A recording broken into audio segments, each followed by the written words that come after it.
नमस्कार, मैं प्रियंका अस्थाना, आप देख रहे हैं वीके न्यूज। उपहार सिनेमा कांड तो आपको याद ही होगा। 13 जून 1997 की वो घटना जिसने पूरी दिल्ली को दहला कर रख दिया था। दक्षिणी दिल्ली के उपहार सिनेमा में बॉर्डर फिल्म देखने पहुंचे लोगों ने आग के चलते अपनी जान गंवा दी थी। दरअसल शो के दौरान सिनेमा घर के ट्रांसफार्मर में आग लगने से 59 लोगों की जलकर मौत हो गई थी। मरने वालों में मासूम बच्चे और महिलाएं भी शामिल थे। इसी कड़ी में उत्तरी दिल्ली के अनाज मंडी इलाके में लगी भीषण आग ने 43 लोगों की जान ले ली है। एक बार फिर शासन प्रशासन पर कई सवाल खड़े हो रहे हैं। दिल्ली के इस रिहायशी इलाके में आग लगने की वजह से फैक्ट्री में सो रहे 64 लोगों में से 43 लोग मौत की नींद सो गए। दरअसल दिल्ली के रानी झांसी रोड पर अनाज मंडी के पास एक फैक्ट्री में लगी आग के बाद निकाले गए 64 लोगों में से अब तक 43 लोगों की मौत हो चुकी है। डॉक्टरों की माने तो इनमें से ज्यादातर की मौत दम घुटने की वजह से हुई है। बता दें कि अस्पताल में 53 लोगों को भर्ती कराया गया था, जिसमें से 34 लोगों की मौत हो गई है। इसके साथ ही लेडी हार्डिंग अस्पताल में 10 लोगों को भर्ती कराया गया था, जिसमें से 9 लोगों की मौत हो चुकी है।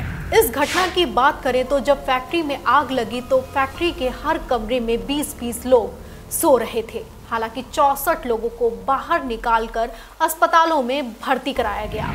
दरअसल दिल्ली के रानी झांसी रोड पर अनाज मंडी के पास एक 3 मंजिला बेकरी की सबसे ऊपरी वाली मंजिल पर करीब 5 बजे सुबह आग लग गई, जिसके बाद आग ने पूरी इमारत को ही अपने चपेटे में ले लिया। आग के चलते पूरा इलाका धुआं हो गया। इलाके के काफी कंजेस्टेड होने के चलते आग तेजी से फैल गई। जब दमकल विभाग को सूचना मिली तो रास्ता काफी संकरा होने की वजह से उन्हें देरी भी हो गई। हालांकि दिल्ली के फायर सर्विस के डिप्टी चीफ फायर अधिकारी सुनील चौधरी ने बताया कि आग पर काबू पा लिया गया है। दमकल की 30 से ज्यादा गाड़ियां मौके पर हैं और राहत बचाव कार्य जारी है।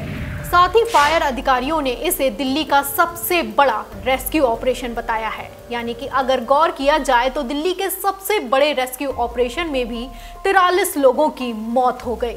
बिजली विभाग की माने तो आग बिल्डिंग के इंटरनल सिस्टम में खराब हो जाने की वजह से लगी थी, क्योंकि मीटर पूरी तरह से सुरक्षित है। बिल्डिंग के सामने से गुजर रहे वायर और पोल भी सुरक्षित हैं। उनका कहना है कि आग बिल्डिंग की दूसरी ओर तीसरी मंजिल पर लगी, जबकि बिजली के मीटर ग्राउंड फ्लोर पर लगा हुआ था। वैसे देखा जाए तो इस तरह की घटनाएं हमेशा रिहायशी इलाकों में चलने वाले अवैध फैक्ट्रियों, होटल, रेस्टोरेंट और सिनेमा घरों के चलते होती है। इनमें सुरक्षा के इंतजाम न होने के चलते आम लोग अपनी जिंदगी से हाथ धो बैठते हैं। हालांकि प्रधानमंत्री नरेंद्र मोदी ने इस घटना पर दुख जताते हुए ट्वीट किया कि दिल्ली की अनाज मंडी में लगी आग की घटना बहुत भयावह है। मेरी संवेदनाएं उनके साथ हैं जिन्होंने अपने प्रियजनों को खो दिया। मैं घायलों के जल्दी ठीक होने की आशा करता हूँ। प्रशासन की तरफ से हर संभव मदद पहुंचाई जाएगी। इस तरह की घटनाएं कोई पहली बार नहीं हुई। सुरक्षा में चूक के चलते इस तरह की घटनाएं आए दिन होती रहती हैं। हर बार फायर ऑडिट की बात कही जाती है। नेता एक दूसरे पर कीचड़ उछालते हैं। सरकारों, नगर निगमों और अधिकारियों पर दोष मढ़ा जाता है, लेकिन आग ठंडी पड़ते ही मुद्दा भी ठंडा पड़ जाता है। देश और दुनिया की तमाम बड़ी खबरों के लिए देखते रहिए VK news. Like, share, subscribe करना ना भूलें।